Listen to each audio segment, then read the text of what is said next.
Hello friends, आप सभी का स्वागत है शिव स्टडी चैनल पर। इस चैनल पर हम आज हिंदी विषय के जो प्रश्न हैं महत्वपूर्ण और गणित परीक्षा में पूछे हैं उनकी एक श्रृंखला का प्रारंभ किया है, जिसमें से आज का हमारा पहला बिंदु है वर्ण विचार। वर्ण विचार जो बिंदु है उस पर आधारित प्रश्न सहित उनकी व्याख्या करेंगे, सभी जो प्रतियोगिता परीक्षा है उनको ध्यान में रखते हुए। आज का हमारा पहला प्रश्न, किस क्रमांक में मूल स्वर है? पहला ऑप्शन उ, दूसरा ई, तीसरा ओ, चौथा ए। प्रत्येक प्रश्न के पश्चात आपको 3 से 4 सेकंड का समय दिया जाएगा, जिसमें सोचकर आप उसका आंसर दे पाए। इसका सही आंसर होगा उ। उ है जो कि मूल स्वर है। हिंदी में मुख्यतः मूल जो स्वर होते हैं वो 11 होते हैं। कुछ उत्पत्ति या स्रोत के आधार पर जो इनका वर्गीकरण है उसको 3 प्रकार से बताते हैं, कुछ 2 प्रकार से। 3 प्रकार से बताते हैं वो इस प्रकार बताते हैं, पहला मूल स्वर, दूसरा दीर्घ स्वर और तीसरा संयुक्त स्वर। और जो 2 प्रकार से बताते हैं वो पहला मूल स्वर बताते हैं, दूसरा संधि स्वर बताते हैं। संधि स्वर को वापस 2 भागों में वर्गीकृत करते हैं, दीर्घ स्वर और संयुक्त स्वर। संयुक्त स्वर, मूल स्वर ई, ए, उ और त्र, और संधि स्वर आ, ई, उ और संयुक्त स्वर ए, ओ। हमारा अगला प्रश्न, अपभ्रंश के 8 स्वरों के पश्चात हिंदी में किन 2 स्वरों का विकास हुआ? ऑप्शन पहला उ, ए, ऑप्शन दूसरा ई, ए, ऑप्शन तीसरा उ, ओ और ऑप्शन चौथा ए, ओ। इसका सही आंसर होगा ए, ओ। आचार्य रामानंद शुक्ल के अनुसार अपभ्रंश में पहले 8 स्वर ही थे, जो 2 नए स्वर हैं वो बाद में जुड़े थे। जो संयुक्त स्वर हैं वो है ए और ओ। 8 स्वर मुख्यतः जो थे वो थे अ, आ, ई, उ, ए और ओ। हमारा अगला प्रश्न, ए और ए वर्ण है। ऑप्शन पहला कर्ण तालव्य, दूसरा ओष्ठीय, तीसरा कंठोष्ठीय और चौथा दंतोष्ठीय। तो हमारा इसका सही आंसर होगा कर्ण तालव्य। कर्ण तालव्य स्वर होते हैं वो होते हैं ए और ए। ओष्ठीय जो स्वर होते हैं वो होते हैं उ और उ। कंठोष्ठीय जो स्वर होते हैं वो होते हैं ओ और ओ।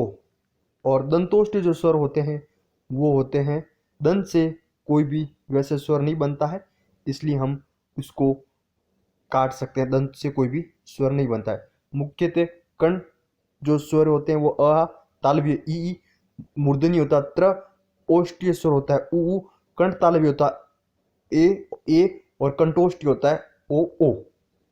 हमारा अगला प्रश्न,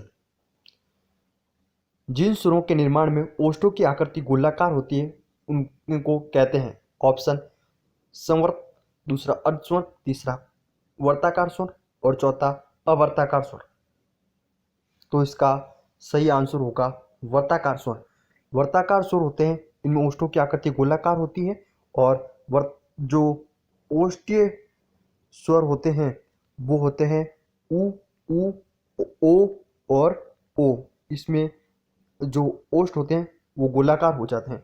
अवर्ताकार स्वर होते हैं वो होते हैं अ, आ, ई, ए, ओ, जिसमें ओष्ठों की आकृति गोलाकार नहीं होकर ओष्ठ अलग तरीके से फैल जाते हैं। हमारा अगला प्रश्न, निम्न में से मध्य स्वर है।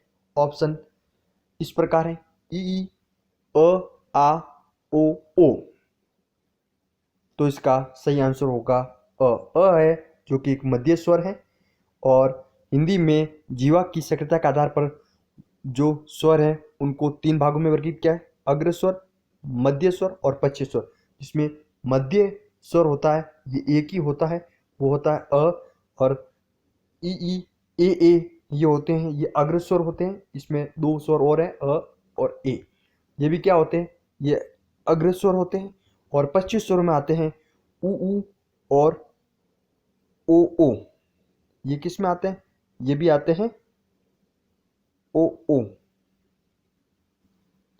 हमारा अगला प्रश्न, निम्नलिखित में से स्वर हैं। ऑप्शन इस प्रकार है, ई, ओ, ए ओ और आ। इसका सही आंसर होगा ई। ई है जो कि स्वर है, जिस स्वर का अर्थ होता है सकरा या कम खुला हुआ, अर्थात मुख कम खुला हुआ। इसमें ई और उ होते हैं जो कि क्या स्वर होते हैं। अर्थ स्वर जो कि ए और ओ होते हैं। अर्धवृत्त स्वर होते हैं अ, ए, ओ। और वृत्त स्वर होते हैं वो होता है आ। हमारा अगला प्रश्न, हिंदी वर्णमाला में मूल स्वर कितने होते हैं। ऑप्शन पहला 6, दूसरा 7, तीसरा 4, चौथा 2। इसका सही आंसर होगा 4। हिंदी वर्णमाला में मूल 4 स्वर होते हैं। हमने महत्वपूर्ण सभी प्रश्न करने के पश्चात कुछ महत्वपूर्ण तथ्यों को जोड़ा है। देखो, सभी स्वर अनुनासिक या नूरनासिक होते हैं। सभी स्वर सघोष होते हैं। हिंदी में कोई भी स्वर अघोष नहीं होता है, सभी स्वर सघोष होते हैं। सभी स्वर अल्पप्राण होते हैं, कोई भी स्वर महाप्राण नहीं होता है। हमने सभी प्रश्न महत्वपूर्ण कर लिए, उनकी व्याख्या कर ली जो गत परीक्षाओं में पूछे गए, और व्याख्या जो की है उसे ध्यान से सुने। उसमें सभी चीजों को बताया गया, जिसमें से और भी इसी से कोई प्रश्न बनता है तो उसकी व्याख्या में उसकी आप सुनकर सही आंसर दे पाए। बहुत बहुत धन्यवाद ये वीडियो देखने के लिए।